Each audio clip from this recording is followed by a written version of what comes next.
And the most dangerous vulnerability in your entire system, it's the one you think you've already solved. You see that little green lock icon in your WebRTC app and you breathe easy. You assume you have end-to-end encryption. Well, I'm here to tell you, you don't. For years, we've all been trained to trust this symbol, right? That green lock means secure. It means our connection is private. But what if I told you that in this context, it's not telling you the whole story?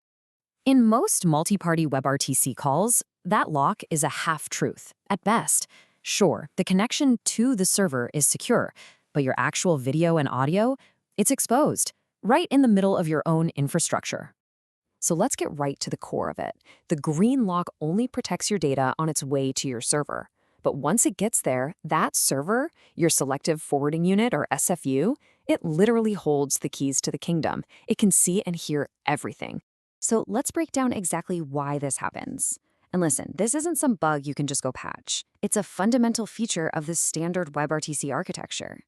It's a man in the middle by design. And if you've built a multi-party app, chances are you've built this vulnerability right into it.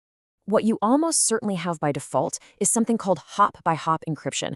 Your browser encrypts the media, sends it to the SFU, and then the SFU decrypts it completely. It looks at it, decides where to send it, and then re-encrypts it before sending it on. True end-to-end encryption, the kind you need, means that server can never decrypt the media, period. And this diagram right here, this shows you the exact moment the promise of privacy breaks down. Each of these lines uses DTLS-SRTP, which is the standard encrypted transport for WebRTC. But look closely, that encryption terminates at the SFU. It has to. The server needs to decrypt the packets to figure out how to route them.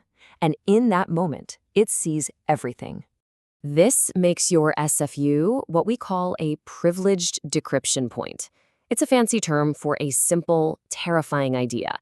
A component in your own system that has to have the keys to unlock all the user data that flows through it.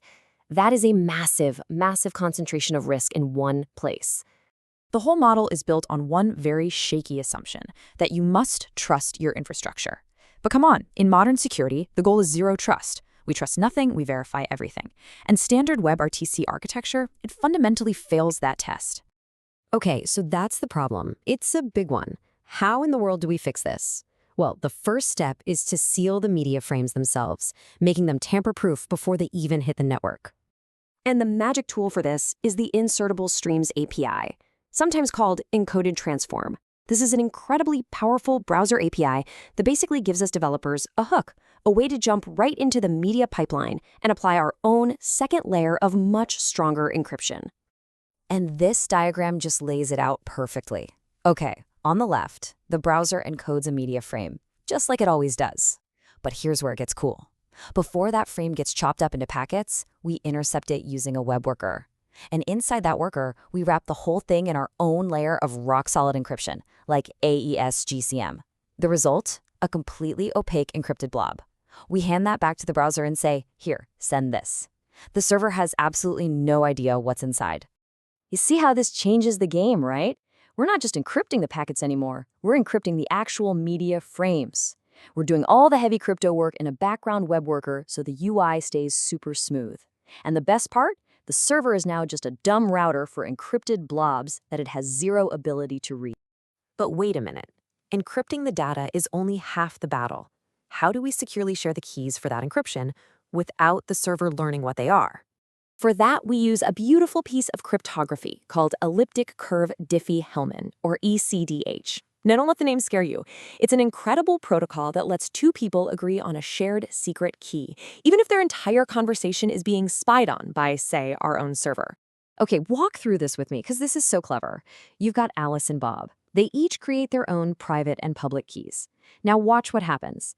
They send their public keys through the server. Look at what the server learns. Nothing. Absolutely nothing. It's just a mail carrier passing along these public keys.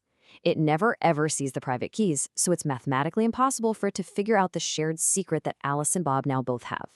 The server is completely blind. That's what we mean by zero-knowledge infrastructure. And to make this even more secure, we add what's called forward secrecy, using a technique called ratcheting. Just think of it like this. The encryption keys are automatically changing, constantly. throughout the entire call. So even if an attacker somehow managed to steal a key, it would be useless for decrypting past or future messages. The window of exposure shrinks to almost nothing. Now, this level of security is amazing. It's what you want, but it comes at a price. We have to talk about the architectural trade-offs you are forced to make. This is the engineering reality check. This checklist makes the trade-off crystal clear. The moment you enable true end-to-end encryption, you lose the ability to do any kind of media processing on the server. Want to do server-side recording? Gone. Transcoding video for older devices? Impossible. Bridging calls to old-school phone systems? Not a chance.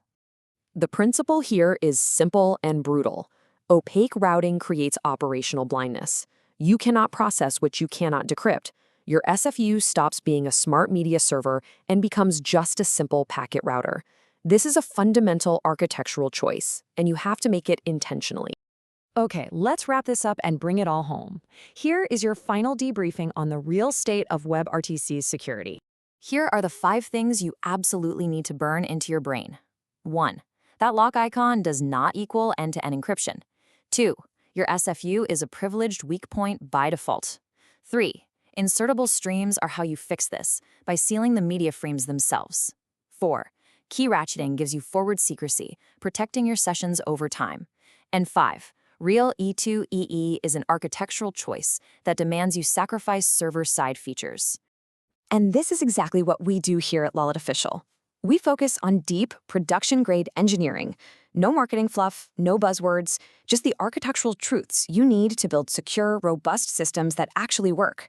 So, if you found this valuable, do me a favor. Share it with another back-end or WebRTC engineer who needs to hear this. Like this explainer to show your support for more deep technical content like this. And of course, subscribe to Lalit Official. We are building a community of serious engineers, and our first goal is to hit 50 subscribers by February 28, 2026. Thanks for your time.